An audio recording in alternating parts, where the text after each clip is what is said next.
Second pick for me, Sam, you've done a little bit of foreshadowing about the Anthony Edwards versus LaMelo Ball dichotomy, that both of these guys tended to be the top two names mentioned when teams were drafting back in 2020 as picks to potentially go number one. We know Anthony Edwards ended up going there. LaMelo made the first All-Star appearance, but we also got to see Anthony Edwards in the playoffs.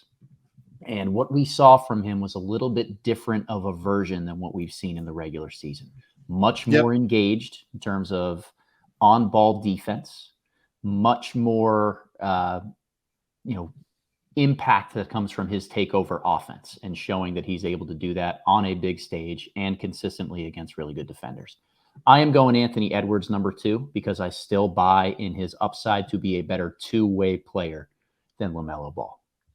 This year, Anthony's averaging 23, 5, and 4, shooting the ball with a little bit of efficiency. Minnesota is still trying to figure out their system with Rudy Gobert and Karl Anthony Towns, and it has really hindered Anthony's ability to get to the rim cleanly. I think that he benefited a ton from Cat's minutes at the 5, having a stretch 5 out there in the lane being wide open. But he's still been wildly productive, even though the lane is getting a little bit more clogged in Minnesota. At the end of the day here, I'm buying into two things. One, it's the continued development that can come for guys like him who are prolific, 3-level scoring potential wings as they continue to mature and get into the league. We've seen leaps from guys, like Jason Tatum over the last couple of years, where if you just steadily get better at your role, get used to the volume that you have to create in, you can turn into a monster caliber offensive player. And I think that we've also seen in postseason play, Edwards has the chops to be a good individual defender. So I had him number 1 overall on my board back in 2020. I haven't necessarily seen anything from LaMelo yet that would surpass him just because of the two-way ability that Edwards has. Yeah, I don't mind that. I think that it's close between the two of them. I think you're right about the point that Minnesota, as I talked about on the podcast this weekend with Fred Katz, that Minnesota has struggled a little bit with integrating Rudy Gobert and Karl Towns. Yep. I'm interested to see what it looks like now with just Rudy, because in theory, Edwards is the guy that should get the most out of this, right? The numbers with just Rudy lineups for Minnesota are bad, as we talked about previously with Fred this weekend. But in theory, Edwards is a guy that should thrive with the court a little bit more open, yes, with Karl Towns not occasionally trying to take post-ups or even just like high post opportunities, not having the rim clogged. But look, at the end of the day, Anthony Edwards is a guy that throughout his career has tended to settle a little bit too often, right? He does like to try and get to his jump shot a little bit more than drive all the way to the rim and use that immense, impressive, powerful explosiveness that he really has. I don't know what I would do. And I'm glad that you made the decision for me. Sure. Tyrese was actually like kind of an easier choice for me than LaMelo versus Ant. Was Tyrese at number 1 on your board? He was indeed. Okay. Yeah.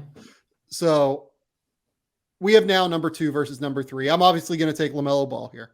LaMelo is the only guy that's made an all-star in this class. And maybe we can kind of bring to the idea who LaMelo is versus who Ant is. I think LaMelo at this point has proven that outside of Halliburton, he is the best driver of offense in this class, just pure offense with the way that he can get out in transition, with his well-rounded passing ability.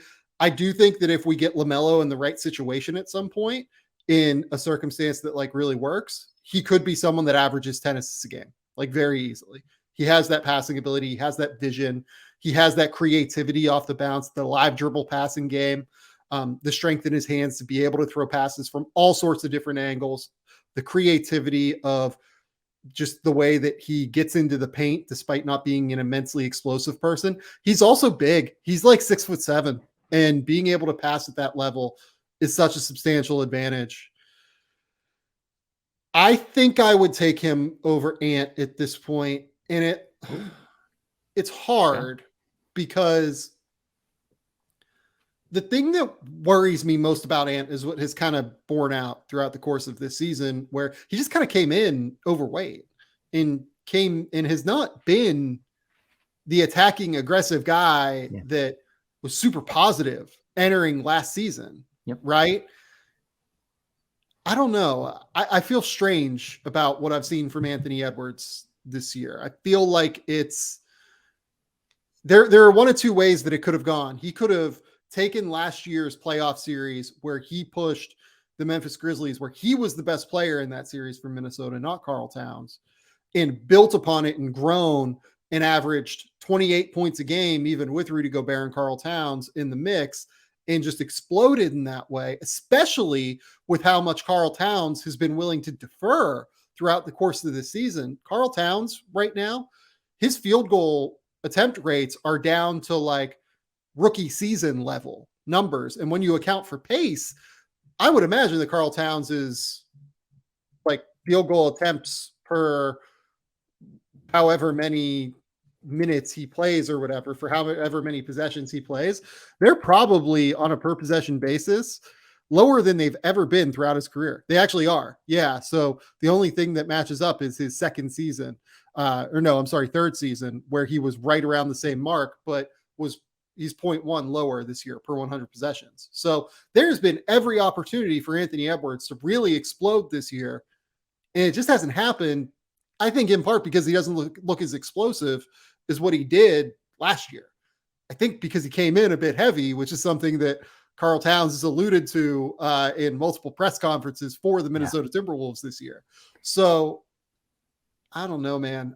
I feel a little bit wary of Anthony Edwards based off of what we've seen, despite the fact that, like, on a pure talent basis, on a pure upside basis of what he could be, if it all comes together, he is the number one pick, like point blank. Yep. His shot creation, his ability to get jumpers, his ability to make pull-up jumpers, the powerful athleticism he has, the frame that is kind of built to last over the course of a full season without injury, without any concern there.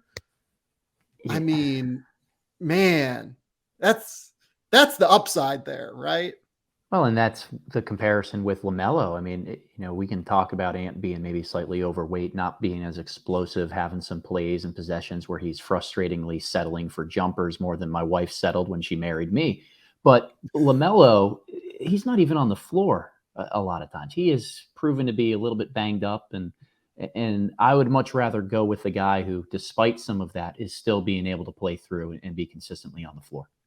Yeah. And look, Anthony Edwards has shown that he can play a little bit more off the ball than LaMelo has. Like with LaMelo, he's going to have to be the guy that can drive a team to a top seed, right? Yep, or drive a team to the conference finals.